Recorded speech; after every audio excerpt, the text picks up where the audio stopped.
সরকারি যেটা বরাদ্দ হবে সেই বরাদ্দ জনগণের জন্য বরাদ্দ হয়, প্রত্যেকটা পয়সা খরচ হচ্ছে সঠিক জায়গায়, এটা নিশ্চিত করতে বলেছি। এবং বলেছি যদি কোনো দুর্নীতির আশ্রয় কেউ নেয়, শুধু তার চাকরি যাবে, ডিপার্টমেন্টাল প্রসিডিং হবে সেটা হবে না, সাথে তার বিরুদ্ধে একটা দুর্নীতির মামলাও হবে, এটা বলেছি। মাদকের ব্যাপারে জিরো টলারেন্স, সন্ত্রাস, রাজনৈতিক দুর্বৃত্তায়ন, সামাজিক হানাহানি, মারামারি সমস্ত কিছু নিরপেক্ষভাবে ব্যবস্থা নেওয়ার জন্য প্রশাসনকে আমরা নির্দেশ দিয়েছি। কারণ গুটি কয়েক এ ধরনের মিসক্রিয়েন্টের কারণে সরকারের সব ভালো কাজের ভাবমূর্তি নষ্ট হতে পারে না।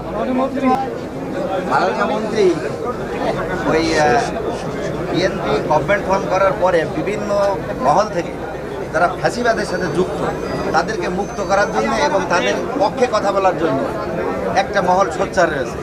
এই সম্পর্কে এই সরকারের অবস্থান।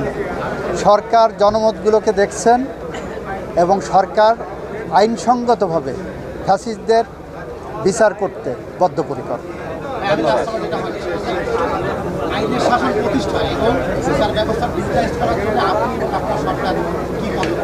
আমরা এটা প্রথম দিনই বলেছি, বাংলাদেশের রক্তের সিঁড়ি বেয়ে ফ্যাসিস্টদের পতন ঘটানো হয়েছে।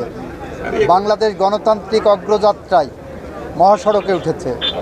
সুতরাং আইনের শাসন, ন্যায় বিচার, মানবাধিকার প্রতিষ্ঠায় আমাদের সরকার বদ্ধপরিকর এবং সেই পথ ধরে আমরা হেঁটে যাব।